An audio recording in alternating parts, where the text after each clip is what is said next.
नमस्ते दोस्तों। आज हमारी कहानी का शीर्षक है लालची मिठाई वाला।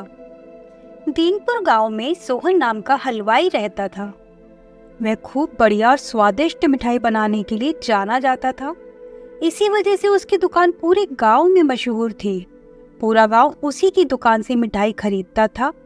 वह और उसकी पत्नी मिलकर शुद्ध देसी घी की मिठाई बनाते थे। इससे मिठाइयाँ काफी अच्छी और स्वादिष्ट बनती थीं। हर रोज शाम होते होते उसकी सारी मिठाइयाँ बिक जाती थीं और वह अच्छा मुनाफा भी कमा लेता था।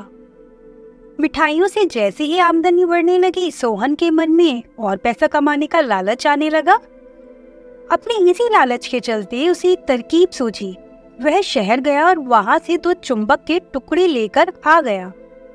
उस टुकड़े को उसने अपनी तराजू के नीचे लगा दिया।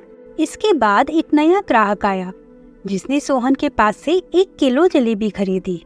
इस बार तराजू में चुंबक लगाने की वजह से सोहन को अधिक मुनाफा हुआ। उसने अपनी इस तरकीब के बारे में अपनी पत्नी को भी बताया, लेकिन उसकी पत्नी को सोहन की चालाकी अच्छी नहीं लगी। उसने सोहन को समझाया कि उसे अपने ग्राहकों के साथ इस तरह की धोखेबाजी नहीं करनी चाहिए, लेकिन सोहन ने अपनी पत्नी की बात बिल्कुल भी नहीं सुनी। वो हर रोज तराजू के नीचे चुंबक लगाकर अपने ग्राहकों को धोखा देने लगा। इससे उसका मुनाफा बढ़कर कई गुना अधिक हो गया। इससे सोहन को काफी खुशी हुई। एक दिन सोहन की दुकान पर रवि नाम का एक लड़का आया। उसने सोहन से 2 किलो जलेबी खरीदी।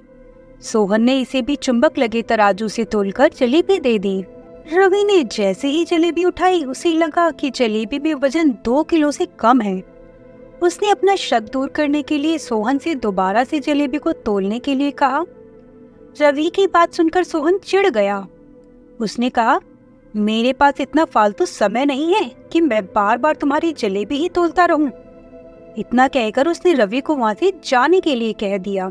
सोहन मिठाई वाले की बात सुनने के बाद रवि जलेबी लेकर वहां से चला गया। वह एक दूसरी दुकान पे गया और उसने वहां बैठे मिठाई वाले से अपनी जलेबी तोलने के लिए कहा। जब दूसरी दुकानदार ने जलेबी तोली तो जलेबी सिर्फ 1.5 किलो ही निकली। अब उसका शक यकीन में बदल गया। उसे पता चल गया कि सोहन मिठाई वाले के तराजू में कुछ गड़बड़ है। अब उसने तराजू की गड़बड़ को सबके सामने लाने के लिए खुद एक तराजू खरीद लिया और उसे ले जाकर सोहन मिठाई वाले की दुकान के पास ही रख दिया। फिर रवि अपने सभी गांव वालों को वहां इकट्ठा करने में लग गया। जैसे ही लोगों की थोड़ी भीड़ बढ़ने लगी तो उसने गांव के लोगों से कहा कि आज मैं आप सभी लोगों को एक जादू दिखाऊंगा। यह जादू देखने के लिए बस आप लोगों को सोहन मिठाई वाले से खरीदा गया सामान एक बार इस तराजू में तोलना होगा।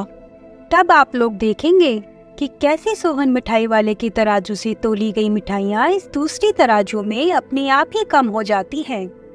कुछ देर बाद 1-2 लोग मिठाई लेकर रवि के पास पहुंचे तो उसने ऐसा करके भी दिखाया। इसके बाद सोहन की दुकान से जिसने भी मिठाई खरीदी थी, सभी ने रवि के तराजू में तोलकर देखा तो सबकी मिठाइयाँ 250 ग्राम से लेकर आधा किलो तक कम निकली।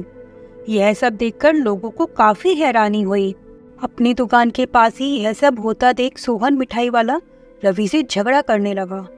उसने लोगों को बताया कि रवि यह सब नाटक कर रहा है। अपनी बात को सही साबित करने के लिए रवि सीधे सोहन मिठाई वाले का तराजू लेकर आया और तराजू में लगा चुंबक निकालकर सबको दिखाने लगा। यह देखकर गांव वालों को बहुत गुस्सा आया। सबने मिलकर उस लालची मिठाई वाले को खूब मारा। अब उस लालची मिठाई वाले को अपनी लालच और उसके कारण की गई गलत हरकतों पर पछतावा हो रहा था। उसने अपने गांव के सभी लोगों से माफी मांगी और वादा भी किया कि भविष्य में वे ऐसी कोई भी जालसाजी नहीं करेगा। सोहन की इस धोखेबाजी से पूरा गांव नाराज था, इसलिए लोगों ने उसकी दुकान पर जाना काफी कम कर दिया। इधर सोहन के पास पछताने के अलावा कुछ और नहीं बचा, क्योंकि वो पूरे गांव वालों का भरोसा खो चुका था। दोस्तों, इस कहानी से हमें शिक्षा मिलती है कि कभी भी लालच नहीं करना चाहिए। हमेशा ईमानदारी के साथ अपना काम करने से ही इंसान का नाम होता है। लालच के चलते भले ही कुछ समय के लिए अच्छा फायदा हो, लेकिन इससे इज्जत और आत्मसम्मान दोनों कम हो जाते हैं। धन्यवाद दोस्तों। ऐसे ही मनोरंजक कहानियाँ सुनने के लिए हमारे चैनल को सब्सक्राइब करें और बेल आइकन को दबाएं।